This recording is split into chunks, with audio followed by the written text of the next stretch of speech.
Starting now. So what do you get when you take a great director like Ryan Coogler, mix in a cup of Demon Night, sprinkle in a little From Dusk Till Dawn, and set it in an overly charismatic and charming 1930s Mississippi? You get the movie Snow White. Wait, scratch that. You get the movie Sinners. So this movie I had no interest in seeing.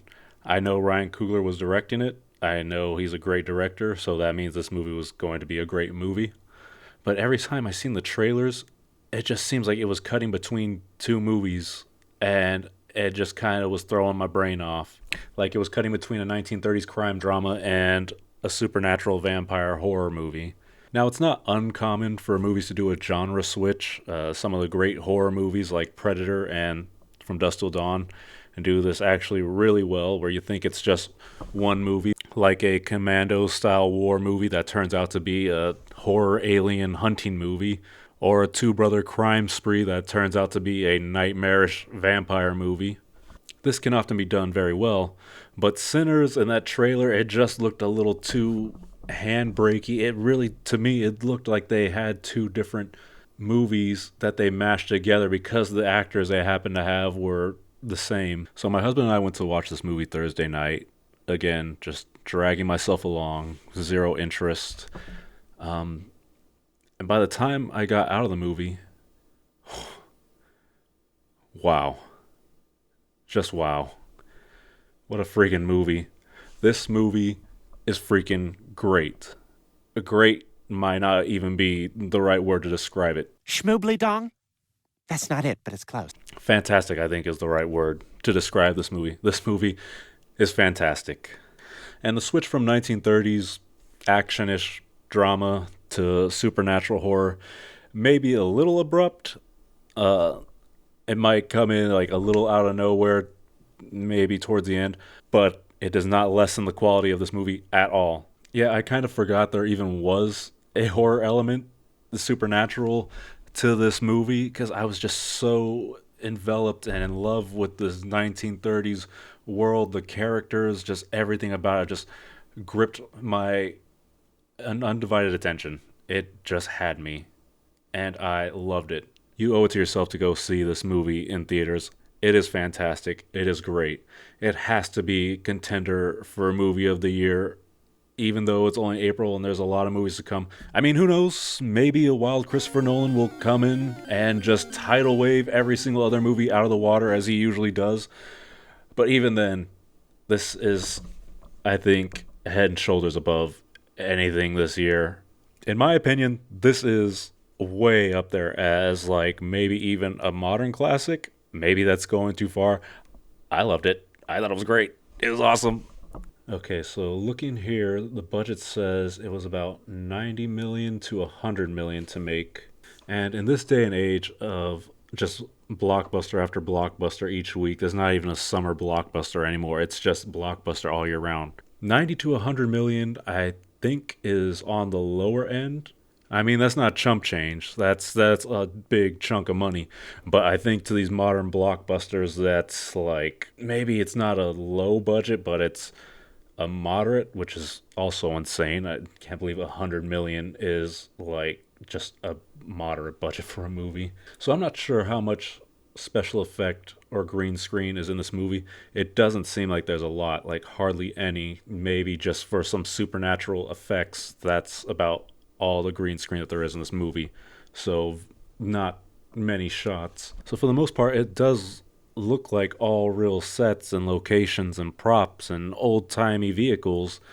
And it just has me thinking, why are movies with way higher budgets, looking at you, Snow White, they're pushing for everything to just be just terribly CGI'd? Why are studios pushing harder for everything to be filmed on green screen and the volume and terrible CGI when everything looks much worse and is far more expensive from what I could tell from these numbers? Anyways, I'm getting off track. The movie's great. The acting's great. The story's great. Everything's just great. Michael B. Jordan just walks in and just does what he does best, and that's just be a star of pure charisma. And I don't mean a movie star. I mean a literal star among us people. And while you can't stare directly into a star, i.e. the sun, with a charisma star, you can't do anything but watch. He's got you pulled in. Maybe it's a charisma black hole. I like charisma star more. He is just awesome. And I don't like the idea of the one actor playing two characters. Movies like Gemini Man, that Tom Hardy one. I can't remember what that one's called. And I'm sure there's others. It's the one actor playing two main characters throughout the whole movie. Not that it's bad or anything. It's just I find it maybe a little distracting or gimmicky. Not here. I am glad there was two Michael B. Jordans, so that way the camera was almost always just on him. Whatever situation was happening, it was always on him, because god dang it, that guy is just... He's really good as brothers Smoke and Stack. Smokestack. It was such a delight just to watch. And honestly, even all the supporting characters, all the supporting cast, were just as amazing. Haley Steinfeld just getting lost in her role as a gruff, beautiful woman. She's just a no-nonsense straight shooter with a foul mouth. Everyone has a foul mouth in this. Like, everyone does. Some of the language, ooh. It's actually not that bad. It's, I guess you could equate it to locker room talk, whatever stupid bull shit it's called. It's basically that. Maybe just hearing it out in public or just on the big screen is like, ooh, oh my. My sensitive ears. No. The main point of view character, I guess he would be, it says Miles Canton. It doesn't have any information on him. He was great. He does a few songs, I believe, in this movie, and I don't know if that's actually him singing or not, but holy crap, he can sing. Or if it's not him, then whoever it was could sing. But the music in this movie is just tremendous. Just super bluesy, soulful music, and some Irish tunes as well.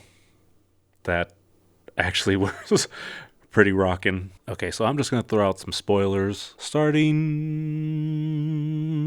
now. I don't want to do a full recap because there is no way I can verbally do this movie any sort of justice. Not like I do any of the other movies justice, but I just feel like there's no point in trying to describe word for word what happens in this movie because it just needs to be seen. Just go see the movie, please. I just want this movie to make millions and millions so the rich people can make millions and millions, and they can give that millions and millions to the billionaires, and those billionaires are all our friends, and they're going to help us. So please help this movie so this movie can help the billionaires so the billionaires can help us. Please. You're not just wrong, you're stupid. Yeah, so overall, this is a vampire movie. I guess the last 30 minutes, 30 minutes maybe are a vampire movie.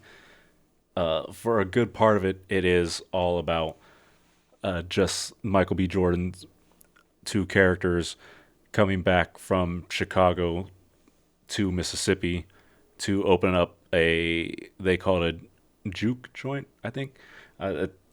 It's a nightclub, basically. I guess the earliest forms of a nightclub.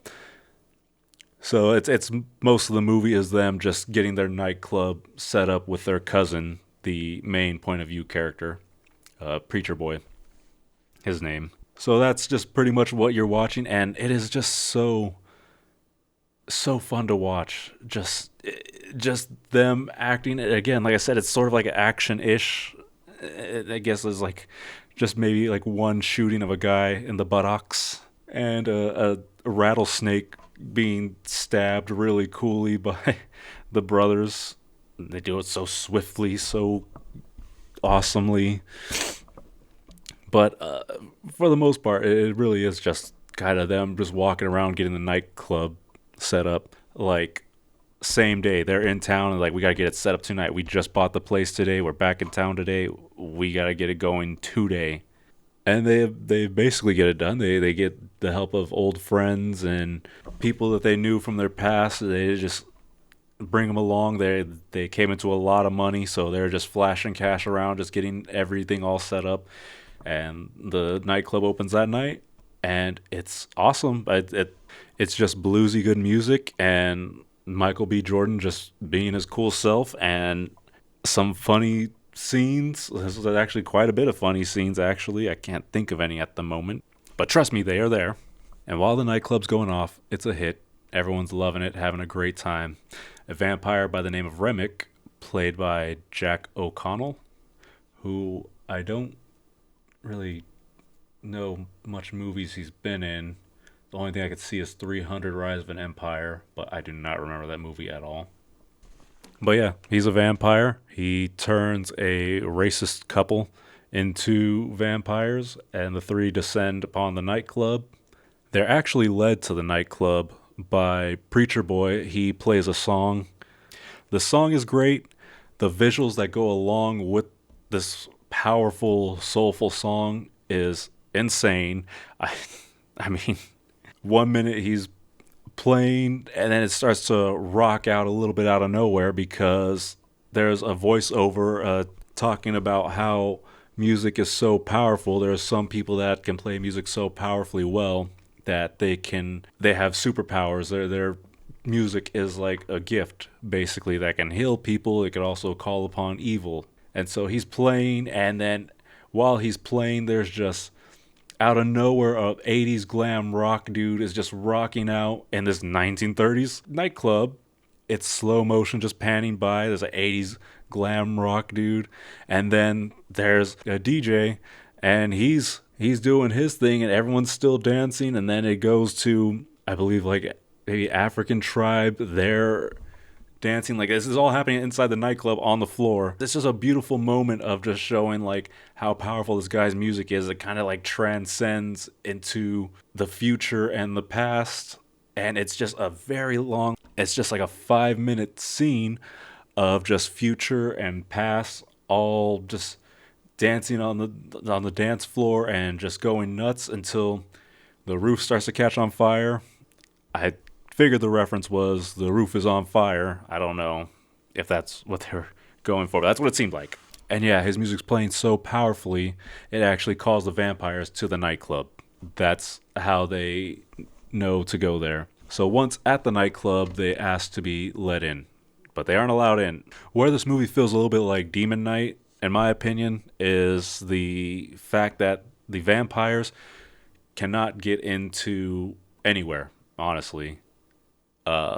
They have to be invited into a place. So while the patrons are inside a nightclub, the vampires can ask to come in and try to be friendly and mostly creepy. But if you do not let them in, they cannot get in. They have to they're basically sealed off until you say, like, come in, then all hell breaks loose. That's kind of where I get the Demon Knight vibe from. Where it's From Dusk Till Dawn vibe comes from the fact that it's, like I said, a genre switch. It's a crime drama-ish 1 minute, then a scary locked in a nightclub bar with vampires outside trying to get in. That's pretty much From Dusk Till Dawn. The only difference being the vampires are not as horrifying to look at, but they are pretty scary. But From Dusk Till Dawn's vampires will probably always be my nightmare fuel. Those things were terrifying. But they do kind of have a scene, actually, that is like From Dusk Till Dawn, where they kind of ready up steaks and get garlic, things like that. They do sort of like a From Dusk Till Dawn, like, what do we have around here in a bar that like we can use to fight off these vampires? So it has some stuff like that that's pretty dead close. But yeah, basically everyone that you meet in the movie that the Michael B. Jordan's characters recruit along the way to work at the nightclub, they all die. Everyone practically at the nightclub all end up dying. Basically no one's left alive at the end save for Preacher Boy and one Michael B. Jordan brother. Yeah, they don't really do any explaining of vampires or vampirism or anything like that. There's really no explanations about what's going on except for Michael B. Jordan's his lover or wife or ex-wife. I'm not exactly sure. She just basically says that vampires are the most evil, and that she knows that once someone's turned into a vampire, that's it. It's not like you could bring them back or anything like that. There's no cure. It's just you have to kill them to release their soul, and that's it. And then she just explains all the weaknesses of vampires that we all know: garlic, sunlight. I don't think they say holy water. I don't remember holy water. But garlic, sunlight, stakes through the heart, silver. This is where they do the whole from dusk till dawn setting up montage. Oh yeah, so the vampires are able to get into the nightclub because one lady, her husband, and her were working at the nightclub. Her husband goes out of the nightclub to get their car started. They're about to take off, but the husband is turned into a vampire. And once the vampires turn you, they kind of get all your memories. So when the vampires try getting in, they start messing with the lady. He starts using all her husband's memories. Like they start speaking about their daughter, saying that like, "Hey, I know where your daughter is. She's at home waiting." So now that he has her memories, they can basically go after their family. And she wants to leave to go save her daughter, but no one really lets her leave. They're like, "Come on, we have to all stay here and be safe because this is safety." And she eventually just cracks and she just starts screaming, "Oh, you guys can come in. I let you in." And basically gets everyone killed. While she burns herself alive with a Molotov cocktail. She I think she threw it at one of the vampires and maybe a little bit got on her, and she ends up tackling a vampire while they're both on fire. And it just keeps action keeps happening. Everyone's fighting vampires, and it would keep cutting back to this lady just being on top of the vampire, like they're like at each other's throats, and just kept showing more of her. Like she's just being burned more and burned more and burned more until she's just like a charcoal statue. But that's how the vampires get in. She cracks because she wants to save her kid. That's pretty much it. The head vampire, Remick, he's so dang charming. Cause he's basically preaching to everyone that's human that like you should come join us. You know, there's no racism or anything like that. Here's some of the people that I've turned that were racist. Now they're all working alongside each other because that's not who I am. I'm more about equality. I just want everyone to be a vampire and everyone's going to live in harmony instead of people being racist and just doing horrible atrocities, things like that. And it almost sounds like shit. I mean, maybe we should all just be one hive mind instead of just seeing the horrible atrocities that keep happening. But at the end of the day, no, that's it. The vampirism does seem a little bit more like a hive mind than like a vampire. It's like you get bit and like I thought he controls all the vampires. Basically, they all become part of his mind. But it turns out what he really wants to do is he wants to capture Preacher Boy and turn him into a vampire so he can get Preacher Boy's, I guess, soulful music playing, because again, it's supposed to be like a superpower almost. If he can get that soulful music playing memory and start doing it himself, he can call other vampires or creatures, I guess. I didn't really get it. That's what it sounded like though. He can call on, like, he has other vampire and other creature friends like in a far off country that he can call on, and they'll all know where to find him. So that's what he wanted. He wanted Preacher Boy, and Preacher Boy is escaping. He's left the nightclub, but Remick captures him and starts doing a speech. Hey, yada yada yada. I do not remember, but Preacher Boy hits Remick with his guitar, which has like a steel disc in it, but I think it's actually silver because it really, really hurts Remick. And then luckily the sun is just coming up, as in vampire movies usually do. The vampire just kind of forgot that, oh shit, daylight's coming. I better get out of here and I'll try again tomorrow night. He's like, screw it, I got him in my hands right now. I'm going to monologue instead of bite him right away because I know sun's coming like in 20 freaking seconds. I could see the sky starting to turn more purplish and orangish now, but he just monologues, and then the sun comes up and fries him into a fire tornado. I think they show that in the trailer. With him going, it doesn't mean that all other vampires are dead, though. Most of them do die because they all just kind of sit there and watch him monologue like freaking idiots. They don't run away because the sun's coming up. They just sit there and watch him, and they all burn with him in the sun. There's also a mid-credits scene. It flashes to the 1990s. I believe it was 1992. And Preacher Boy is now an old man with a giant scar across his face. He got scarred up pretty good from the vampires. And he's an old man playing blues in a nightclub. He's a famous musician.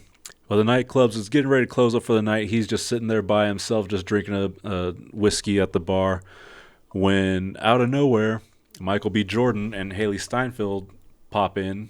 They were both turned into vampires, and they start talking to Preacher Boy, and he's like, "Oh, so what happened?" And Michael B. Jordan says, "Well, my brother had me. He was about to kill me, but instead, I guess he couldn't do it. So he said, 'Promise me you'll leave Preacher Boy, our cousin, alone, and that's it. I'll let you live. You can get the hell out of here, and just leave him alone. That's it for the rest of his life.'" So Michael B. Jordan, vampire, obliges and leaves him alone, I guess, until the 90s, and he just comes to visit. It's not a violent visit or anything like that. They talk for a minute, just saying like, "Hey," he says, "Hey, do you want me to turn you into a vampire so you can live forever? You don't have to feel tired or anything anymore. You just feel youthful." And Preacher Boy says, "No, I'm good." There's this new drug coming out called Viagra. It's going to change the world. I think I'll be okay on my own. The Adventures of Softy McGee. Michael B. Jordan says, "All right, I'm going to skedaddle. We're going to take off." As he does, Preacher Boy looks over and asks him like, "Hey, was that the best day of your life? Because it sure was mine." And Michael B. Jordan says, "Yeah, that was the best day of my life. It was the last time I saw the sun, and it was the last time I saw my brother." And that's how it ends. But yeah, that is the movie Sinners. Go do yourself a favor and watch the movie. It is phenomenal. If nothing else, at least you know how to protect yourself from vampires. And From mayhem. Like me.